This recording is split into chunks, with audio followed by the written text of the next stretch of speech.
happy that we're through the C&D Canal and seeing the sunrise in the Chesapeake Bay. 6.5 more hours. We decided to push our 24 hours another half a day, quarter of a day, really, just to get to our destination in Weems Creek. And then we'll have a nice rest for a few days. Beautiful to see that sunrise.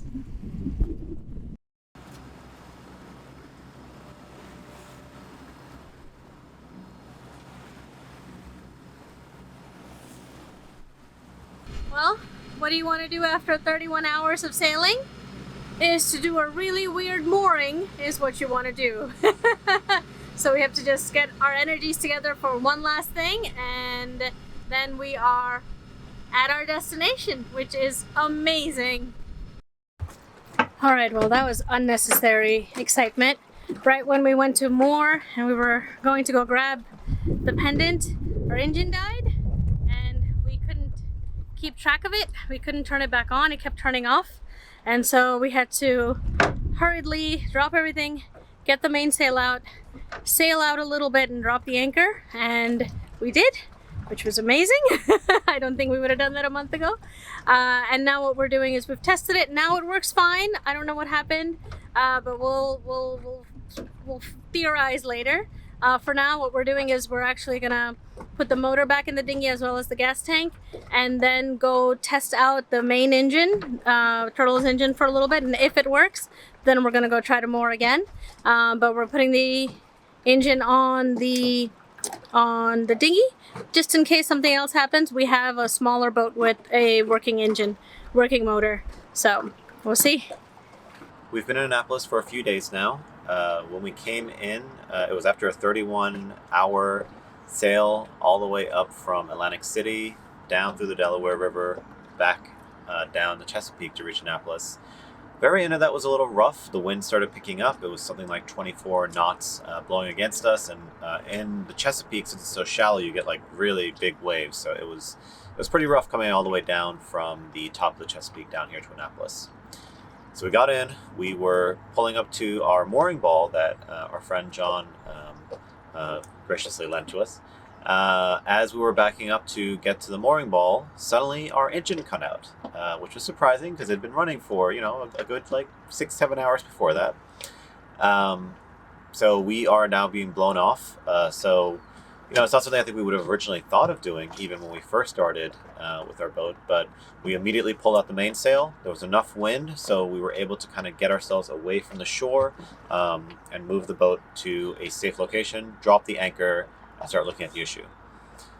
At that time, we basically, checked the engine out. It started up again just fine. It seemed okay. So, we kind of played around a little bit with it. We moved back and forth. We kind of moved back onto the river. Eventually, we gained enough confidence to go back to the mooring ball, try again.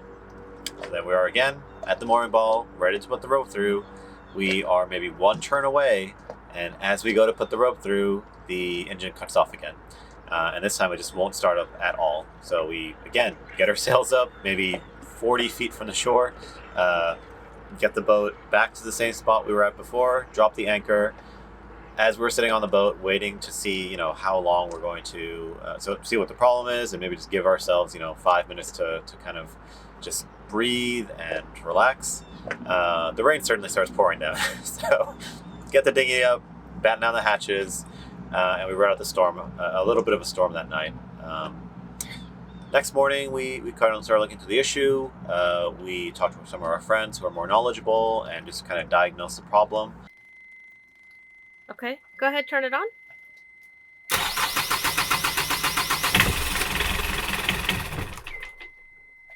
Try it again.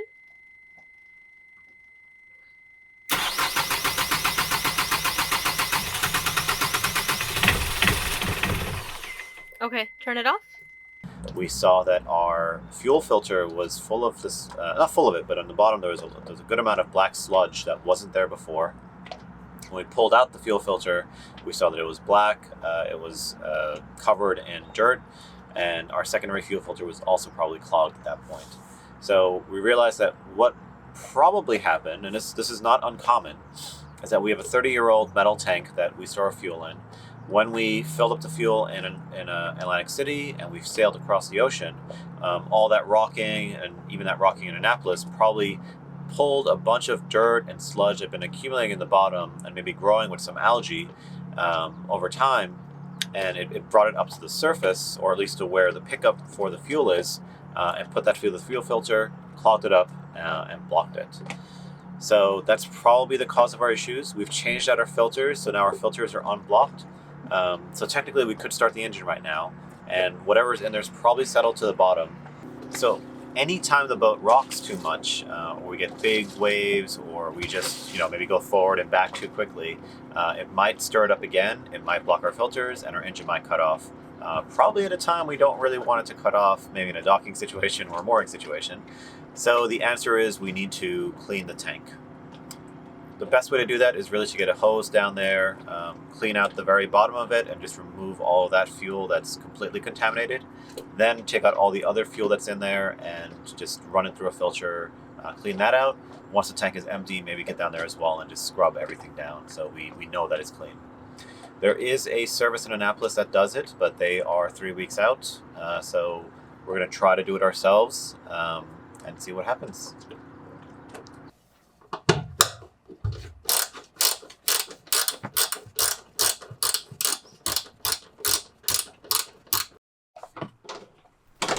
Are you ready to take the lid off, Spandana? Almost. Last one. Last awkwardly placed bolt, which easily could have been resolved by a slightly bigger hatch opening caliber. Like 5 inches. Just saying. That's a lot of inches.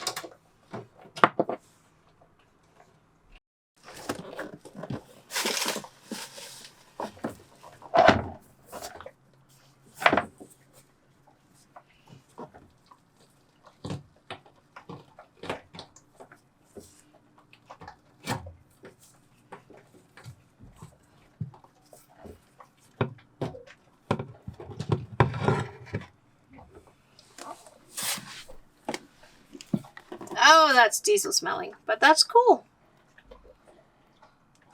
This seems to be in really good shape, but not here and not here, so we should look for whatever this material is to replace it. Alright, I'll put it on top of that. Oh my god, it's so full. Oh, I hope we don't get wake too hard. Okay, I'm going to shine a flashlight down there. Yeah.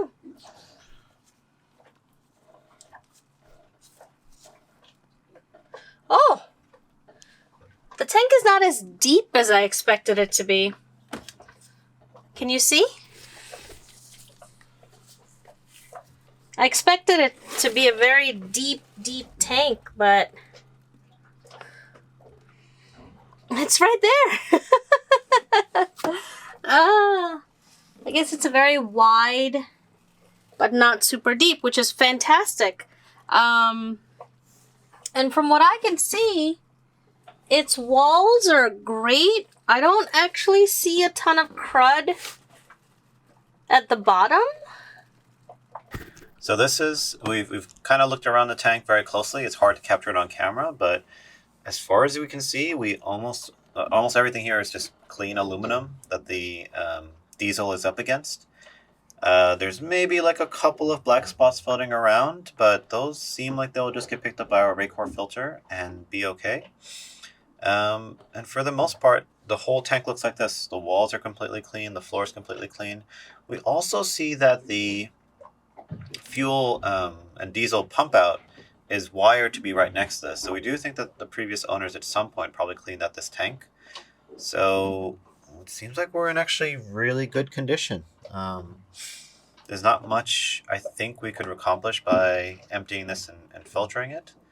Honestly, we can just keep a really close eye on our Raycor and see how that goes. And so one thing we do want to replace is this right here. This is the basically the kind of cover that goes between the top inspection plate and the rest of the tank. It's falling apart. Some of that might actually have fallen into this over time. So we're going to look for how to replace that. But otherwise, our tank looks pretty good. While we were looking at the things we needed to actually get this job done, we were at the Bayshore Marine, and one of the things they recommended was this. It's a fuel diesel additive that should help kind of clean out the system. Even though we're not that dirty, it doesn't sound like there's any real downside to using it. So we're going to go ahead and put a small amount in and just see if that helps kind of clean out our injectors and the rest of the system going forward. I have never been more excited to do laundry. We've got our engine on because we're testing it out today to see if all the gunk is finally out. But while we do that, we are gonna go wash our clothes, which is very exciting on a boat, not to have to get off the boat to wash your clothes. So it is brand spanking new. All the plastic is still on. So we're gonna remove all the plastic. And oh, just to explain, so this is a washer and spinner, so let's see. So I think, yeah, you wash. Still haven't taken it out of all the packaging. Yeah, this washes your clothes. It's supposed to fit about 5 pounds worth of clothes, which is more than enough for us. And then this side is like a salad spinner. So it spins and spins and spins all the water out, and then you can line dry your clothes. So the idea is that it doesn't need any permanent attachment anywhere. You pour the water in, they give you a little hose, or you could we're gonna put it in the shower and just put the hose in there. And then you just have to have a drain out for the water from here and the water that comes out of this, and that we're just gonna put into our sink or into our shower drain and turn on the sump pump because we have a sump pump now. And the only 3 knobs, which is great, simple. You gotta wash, you have, I don't know what this is, and you have a spin. I'll figure out what this is. This is why only 3 buttons is nice. But yeah, we'll get her set up in the shower and see how it goes.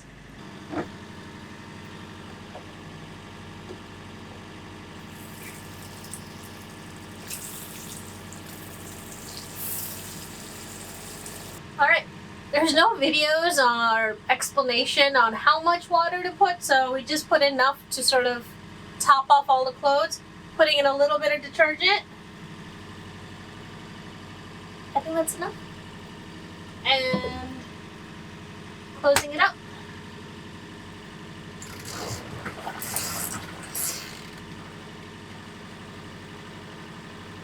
Open it to 15. Oh, look at it go!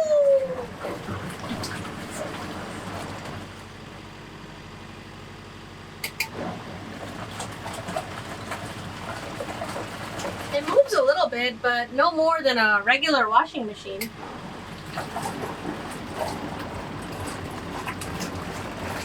Look at them all go! Whoa! That thing is intense! And we've checked the power pull from it, and when it's spinning, so when it starts spinning again, it spins for about 5 to 8 seconds. It pulls about 1.5 to 2 amps, and then when it stops, like right now, it pulls no amps. And that running for 15 minutes is really not that bad. Our Vitrifrigo fridge pulls 6 amps when it's on, so, and that thing turns on like once an hour, so it's electrically speaking, energy-wise speaking, a-okay. The amount of water it uses, I don't think it's a lot. And if it means not having to go to port to do laundry, I think that's totally worth it. I think it's way less than a shower. Alright, 15 minutes is up. And there's a lot of dirty water, but that's good. That means that it worked. Now we are going to drain it. So the middle button is how hard this guy works. The little motor there works. Standard is standard. Soft works a little bit less hard. And then the button here to drain. So let's drain. Oh, to the drain. So we've got the drain hose going into our shower drain, and we're going to turn on the sump pump so it drains the water out. So once it starts, I'll do that too. Okay, so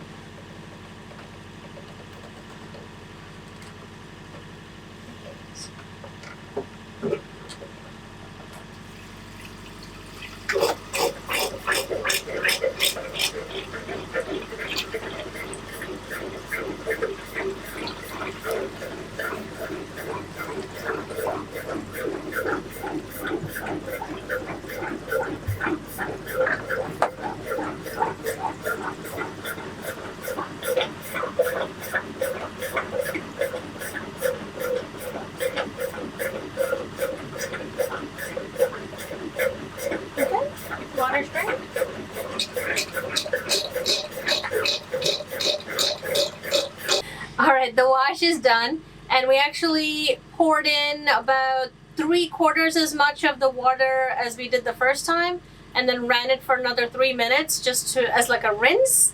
And I think that got all the soap and anything that was stuck on the clothes still. Now we're on the spin cycle. Now the spin drum to me feels a lot smaller than enough to fit all the clothes, so we're gonna do like 1/4 of the clothes at a time.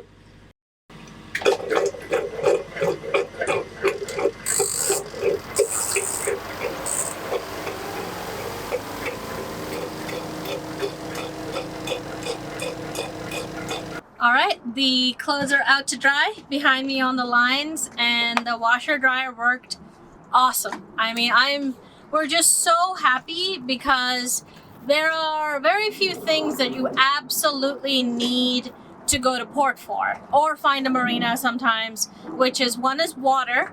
And with our water maker coming and our 2 tanks doing really well, I think we've got that issue under control once we install the water maker.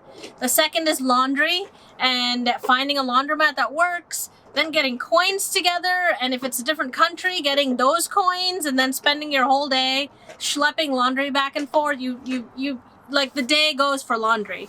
So that's solved now, and again, the water that we use, we can put back in with the water maker, and the electricity we can put back in with the solar that we are going to get probably installed in the next 2 weeks.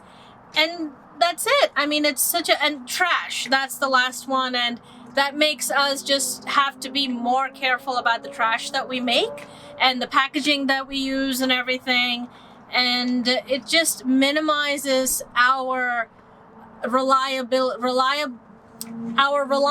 having to rely on shore and having to find the right place with the right things that can help us. So it's a very good day. It's also a good day because our 3 hours of running the engine worked great. We pushed it to 2,000 RPM in forward and reverse, and great. The rate core doesn't have any more air in it. It doesn't have any more gunk in it. I think it was